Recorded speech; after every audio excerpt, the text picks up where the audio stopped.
बताते हैं कि जीते जी मीरा ने प्रभु को देखा, जीते जी, मरने के बाद नहीं। और मिलाया किसने? गुरु ने, और किसी ने नहीं। जब गुरु नहीं मिला तब तक क्या कहा उनने?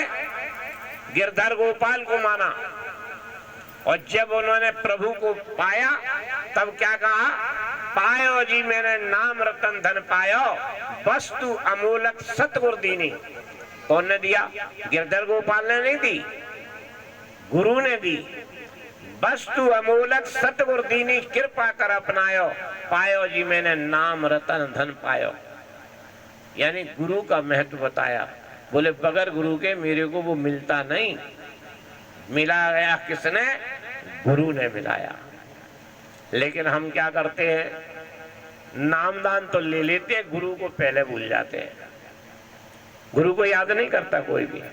आपने देखा होगा, शादी ब्याह करते हो आप लोग, कभी जैसे आपकी जहाँ बेटे अपने जहाँ बढ़ती है, कभी गुरु के लिए ली जाती है क्या? कोई नहीं लेता। आ गई आप तो ले ली, नहीं आई तो ठीक है, कोई न कह ही रही तो कह देंगे ठीक है हम दे देंगे अपनी तरफ से। तो गुरु का निमंत्रण भी देने जाते हैं, लेकिन बाइका जना तो बैठ लेते हैं। जबकि ये पहले शादी ब्याह में आपने देखा होगा कि जब अंकमाला बढ़ती है या भेंटें बढ़ती हैं तो आजकल तो क्या है कि जैसे निगेर और भतैया से कर देती हो। पहले क्या था कि थाली में धर करके आपके पूजनीय और माननीयों के लिए आती थी। जैसे 10 रुपए देना है तो 40 रुपए डाल कर दे दिए, बोले जो मान धान है उनके लिए ले लो। उसके बाद अंकवाला या वो चालू होती थी। अब तो वो रिवाज भी खत्म हो चला, धीरे धीरे कहीं कहीं होगा। क्यों? क्या जो आप जिनको मान रहे हो, जिनको सम्मान दे रहे हो या इनको पूजनीय है, उनके लिए ले लो। तो हम ले पा रहे हैं? नहीं। निमंत्रण तो देते हैं, चलो गुरु महाराज चिट्ठी पकड़ाया है, लेकिन कभी वायका या भेंट देते हैं कि गुरु महाराज होंगे मेरे कहा तो ले लो। कोई नहीं लेता। तो कहां माना आपने? तो गुरु महाराज कहते थे ना कि तुम्हारा कोई बच्चा नहीं, कुछ नहीं, तो मेरे को बच्चा मान लो, मेरे को मान लेना। तो जब तक गुरु का भाव नहीं होगा, क्योंकि प्रेम कैसा होता है? आपको एक मुसलमान फकीर है जिसका नाम था रज्जब, उनके गुरु थे दादू दयाल। तो दादू दयाल थे तो एक कहीं वो जा रहे थे, वो उनके शिष्य कैसे बने वो भी एक अजीब बात थी कि वो शादी के लिए जा रहे थे। शादी के लिए जा रहे थे, सेहरा बंधा था, सर पे मोहर बंधा था। दादू दयाल बीच में पड़ गया उनका स्थान, तो वो उतर कर दर्शन के लिए चले गए। दर्शन के लिए गए, दादू दयाल को देखकर दादू दयाल ने जब देखा कि रज्जब उनकी किस्मत को उनने जाना, कह रहे ये तो महात्मा बनना था, ये तो शादी करने चल दिया। तो उनने एक दोहा कह दिया कि रज्जब तूने गजब किया, रज्जब तूने गजब किया, सिर पे बांधा मोर और आया था तू हरि भजन को, चला नरक के ठौर। अरे बोले तू तो भगवान भजन के लिए आया था, बोले तू तो नरक के लिए जा रहा है। इतना ही कहना था कि उनका ज्ञान जग गया। उसी समय उनने कह दिया कि अब मैं शादी नहीं करूंगा। जबकि बारात रास्ते में है, हम कर सकते हैं क्या? नहीं कर सकते। रास्ते में है, उनने कहा मुझे शादी नहीं करना। घर वाले कहने लगे अरे भैया वहां लड़की बैठी है और जहां तू शादी की मना कर रहा है। तो उनने कहा मेरे छोटे भाई को ले जाओ, उससे शादी करा दो, मैं शादी नहीं करूंगा। और उसी समय से उनने उनको गुरु मान लिया और जिंदगी भर वो दूल्हा बन करके ही रहे। क्यों? क्योंकि उन्होंने कहा इस भेष से ही तो मुझे गुरु मिला है, इसलिए भेष भी मैं नहीं त्यागूंगा, जिससे मुझे याद रहेगा कि जब मैं दूल्हा बना था तब मुझे मेरा गुरु मिला था। लेकिन प्रेम कितना था उसका? एक दिन जा रहे थे, रास्ते में एक नाला मिल गया, गंदा नाला, लेकिन पानी नहीं था, कीच थी उसके अंदर थोड़ी।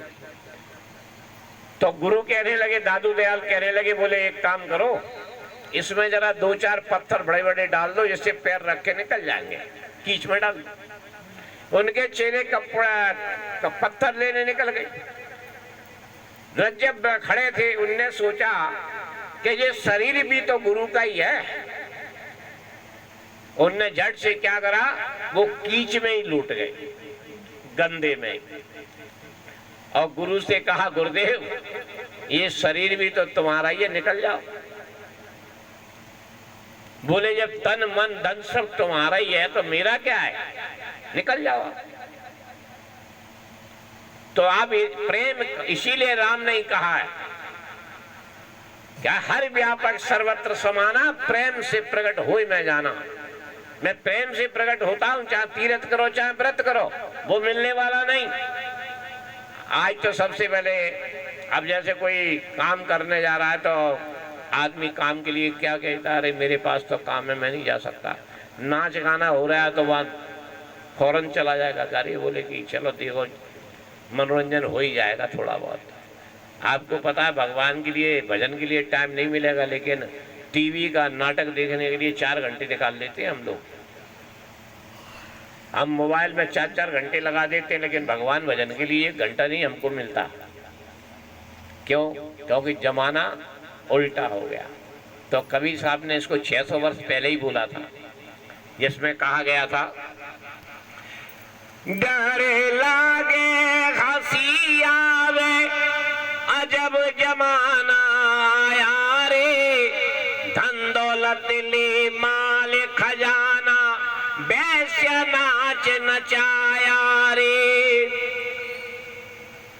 धन दौलत ले माल खजाना, वैश्य नाच नचाया रे। मुट्ठी भर अन्न कोई मांगे, कहे नाज नहीं आया रे। मुट्ठी भर अन्न कोई मांगे, कहे नाज नहीं आया रे।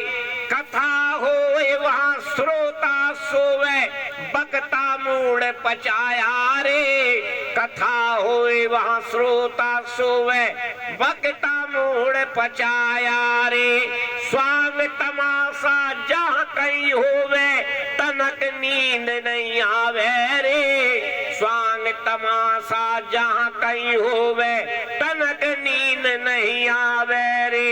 भांग तमाकू अफीम गांजा, सुलपा खूबे उड़ाया रे। भांग तमाकू अफीम गांजा, सुलपा खूबे उड़ाया रे। गुरु चरणामृत नेम न धारे, मधुआ चाखन आया रे। गुरु चरणामृत नेम न धारे, मधुआ चाखन आया रे। ऐसी उल्टी रीत चली दुनिया में, तासे जी घबराया रे। उल्टी रीत चली दुनिया में, तासे जी घबराया रे। घर पे कोई आता है मदद के लिए, आस पड़ोस से भी कई मदद आती है, भैया जरा ये दे देना। हम क्या कहते हैं कि नाच गानों में हम लाख रुपया बर्बाद कर देते हैं। गेम में आजकल तो इतने बर्बाद हो जाते हैं कि मकान दुकानों तक बिछ जाती है। एक टीवी पर एक पुलिस वाला एक प्रार्थना कर रहा था कि भैया मैंने गेम खेल लिया, पूरा सारा बिच गया और 25 लाख रुपए का कर्जा हो गया, मुझे आत्महत्या करना पड़ेगी, तुम मेरी मदद कर दो। यानी सारा बर्बाद अपना करके और लाखों की मदद मांग रहा है, और खुद ही पुलिस वाला है। क्योंकि अब तो कहीं जुआ में बैठने की जरूरत भी नहीं है, वो तो मोबाइल हाथ में है तो जुआ वहीं खेल लोगे। कहीं नहीं गया वो, घर बैठे ही बैठे करोड़ों हार गया, मकान बिच गया, दुकान बिच गया, और जो उसका फंड था नौकरी का वो बिच गया। अब क्या रहा? बोले अब मैं आत्महत्या कर रहा हूं। तो ये कहते हैं कि जहां सत्संग होता है वहां लोग सोने लगते हैं। मैं तो लोग कहता हूं उन लोगों से कि जब तुम्हें नींद नहीं, कईयों कहते हैं हमें नींद नहीं आती है, तो माला लेके बैठ जाओ, वह नींद आ जाएगी। क्योंकि जहाँ माला आई वहाँ नींद अपने आप आ जाएगी, तो आपको दवाई खाने की जरूरत नहीं पड़ेगी। लेकिन अब माला लेके नहीं बैठ पाते हैं, लेकिन दवाई जरूर खा लेते हैं। तो आप सोचिए आप कि हमारा भाग कितना चल रहा है। लेकिन सवाल यही आ जाता है, कहते हैं ना कि भांग तमाकू अफीम गांजा सुल्फा खूड़ उड़ाया रे, गुरु चरणामृत नेम न धारे मधुआ चाकर आया रे। पहले आपको समाज में भी एक रीति थी कि जो मान धान थे, सास ससुर थे या बड़े लोग थे, उनका हम चरणामृत ले लेते थे। जैसे भानेज का कई चरणामृत लेते हैं, तो वो चरणामृत, लेकिन आजकल चरणामृत तो कोई नहीं लेता। आजकल लेते हैं मधुआ चाकन चला जाता है, यानी शराब पीने चला जाता है। लेकिन ये क्योंकि उसमें स्वाद भी नहीं है, मुंह भी खराब होता है, लेकिन टेढ़ा मेढ़ा मुंह करके पी जाता है, लेकिन उसे छोड़ता नहीं है, जिंदगी भर उसी में ही बिता देता है। और कहते ना कहो कहाँ शराब का ज्ञान वन सुन ले, मानस से पशुआ करे द्रव्य गांठ का दे। आज भी कईयों कह देते हैं बाबा कौन सा हम पाप कर रहे हैं, पिए ही तो रहे हैं। तो आप ये बताओ कि पी करके ऐसा कौन सा पाप नहीं जो नहीं कर रहे हैं। क्योंकि जब शराब उतरती है तो लोग क्या कह देते हैं, अरे वो मेरे को उस समय चढ़ गई थी ना, वैसे मैं कुछ नहीं कर रहा था। आज क्या है कि जितने बलात्कार होते हैं, जितने हत्या हो रही हैं, उनमें शराब का हाथ सबसे ज्यादा है। और मांस मदिरा का, आप कहते हो मांस मदिरा खाने में तो पाप है ही, लेकिन आपको वो जानवर भी बना देता है। आप कहते हो कि हम तो खा के नहीं घर में पड़े रहते हैं, लेकिन आपको पता है कि जैसा खाओ अन्न वैसा हो मन, जैसे पिए पानी वैसे बोले पानी। जिसने जैसा अन्न खाया है उसकी बुद्धि भी वैसे ही काम करती है। आपने मांस मदिरा खाया,